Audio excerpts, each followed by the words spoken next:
She was forming the crust of organizations, which later would become the corporation of the National Council of Negro Women and all of that. She was just, well, she was before time. What do you mean she was before time?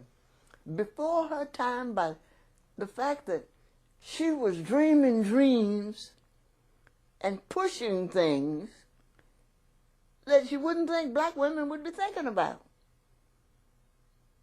How did your grandma Rachel meet Mrs. Bethune? She met her when she spoke at a church meeting for East Stonewall Church, AME Zion Church. And the women, you know, how they gather around for meetings like that when you're having a woman speaker. And Dr. Bethune was even then quite famous with her output and her uplift for women.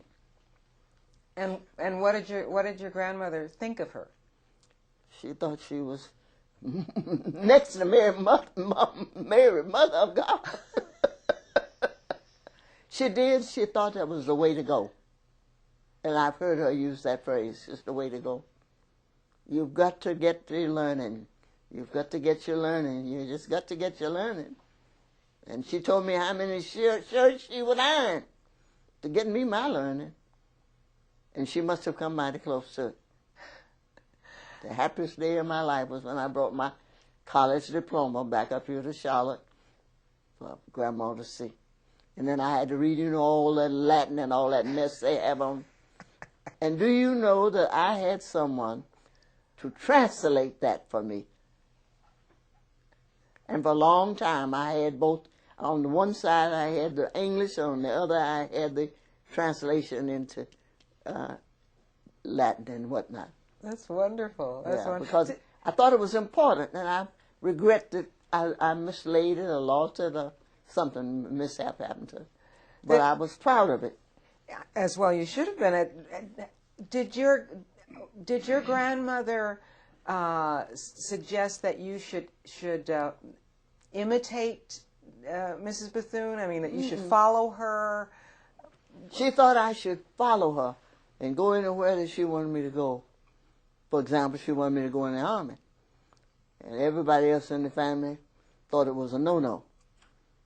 But Grandma and Ms. Bethune said she goes. And of course I went. Of course. Of course I went. Grandma said it ain't going to hurt her. If it hurts her, they'll pay for it. That was her remark. Now, isn't that something? When did you first meet Mrs. Bethune?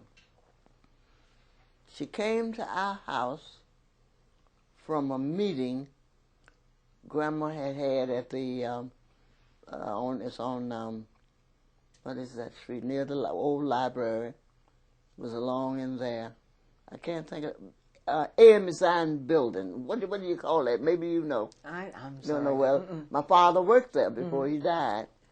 Well, anyway, it's on Brevard Street, and I can find out. I will do that for you. I'll probe into it. But it's clear, you know, in my mind where it is and how wonderful it was. I was there just a few times in my life. But that's where you met Mrs. Bethune? That's where I met her. They had a little headquarters there or something.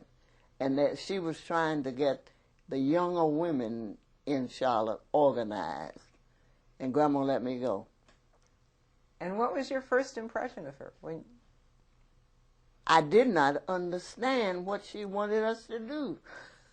And I made the fatal mistake of putting up my hand and saying, "Ma'am, would you explain that? What do you want us to do? I'm willing to do it, but tell me what I'm supposed to do." And she put down her paper. She had a notebook, one of those softback notebooks. She put it down. She said, "I'm glad you asked that question." And oh, did I feel a sigh of relief.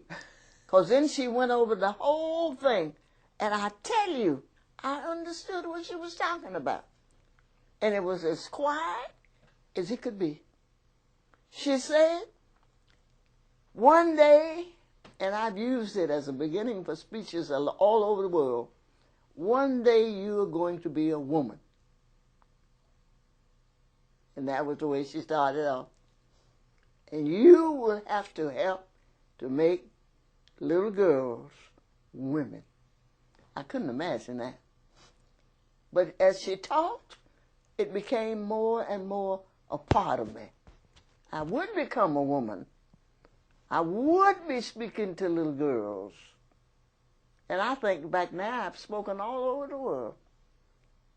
Africa, Asia, Europe, South America. I don't know half the time what I was saying, but I was speaking, you know, that you've got to step out of your shoes and tiptoe to reach the sky. You just got to do that. And that means going to school, not getting pregnant. Anybody can get pregnant. The cats, the dogs, all get pregnant. They don't know birth control. And you don't need to know it yet. And that's the way I go on. And some of the parents got upset that I was telling the kids the facts of life before they could understand them. I said, but they're having babies. A certain principal had me in. Oh, yeah, he wanted to know what kind of talk I was giving to the girls. You know? Well, that's the kind of times we went through before we became enlightened and YWCA came on the scene and kind of helped in giving knowledge to our girls.